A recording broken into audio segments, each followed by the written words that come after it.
Hey, what's up? It's another episode of Watch You Strappin, and these are not watch reviews. They're just quick wristwatch check of the day whenever I got the chance, just to show a watch with a particular strap or bracelet pairing.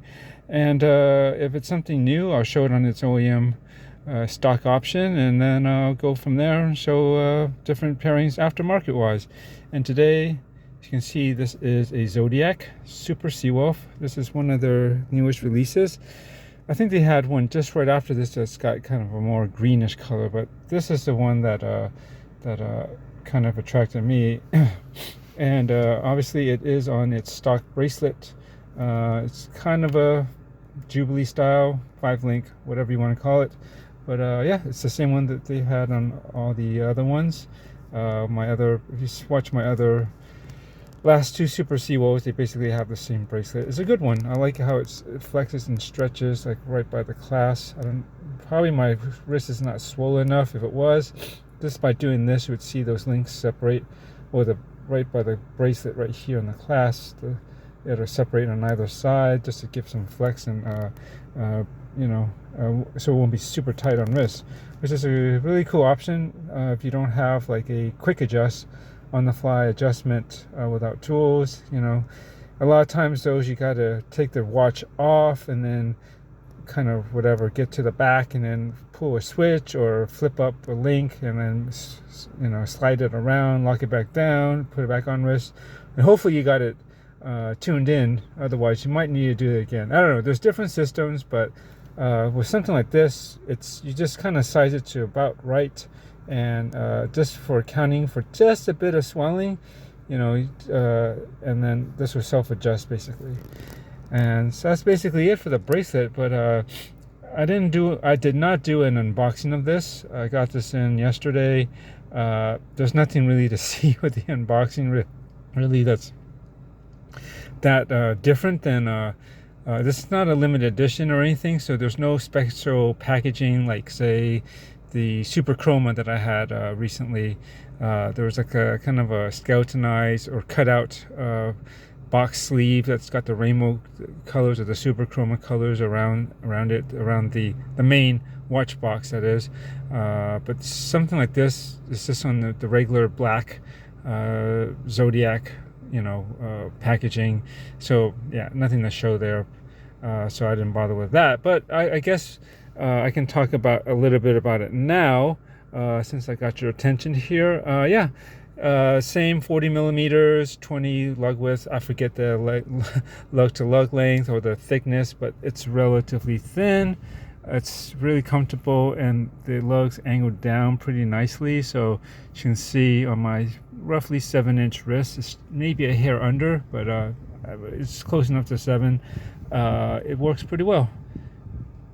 And yeah, it's comfortable, well made, in my opinion. Yeah, and I have a few Sea Wolves, most recently the Super Chroma, but I did sell that.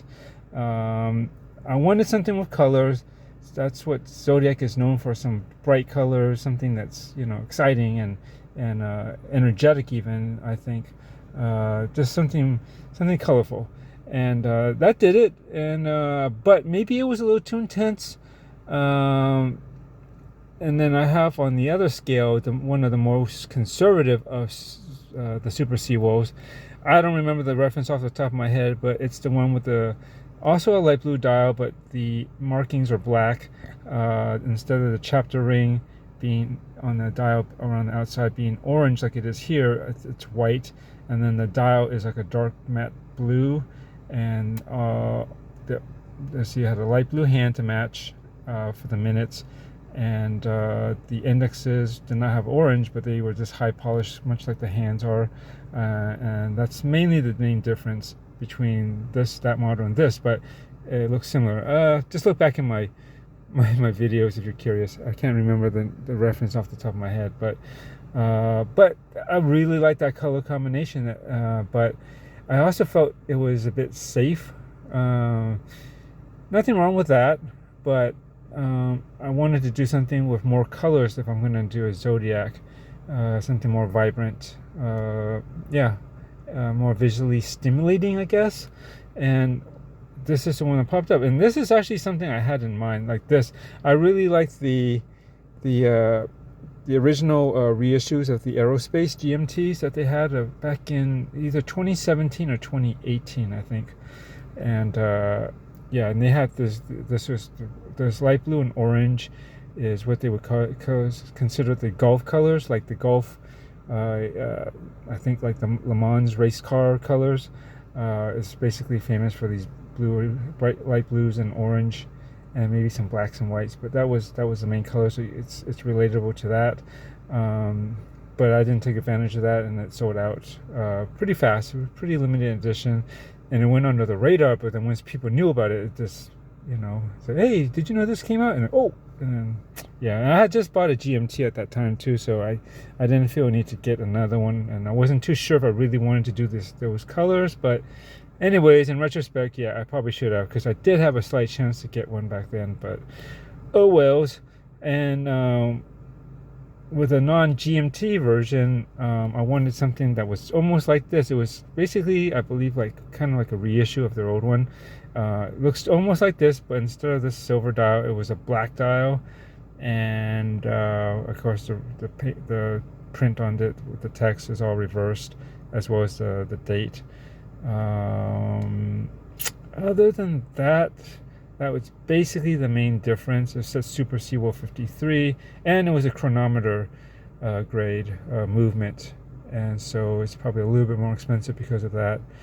And it's definitely a limited edition and limited numbers. I'm sure it was under 100, maybe 70 or 80. It was a pretty low number for that one. But that one was before I even started getting to this one. And when I look back into what was before, it had long been sold out. And those rarely pop up on eBay or the second hand, as far as I can tell. Maybe the last ones was at least 3 or 4 years ago. That was probably on Chrono 24 or something like that. But regardless, yeah, that passed, and this is the next best thing that just came up. Wish they still had the black dial. I think maybe I might have liked that more. I think it might be more punchier against the bright orange, but I don't mind. I like the colors, actually.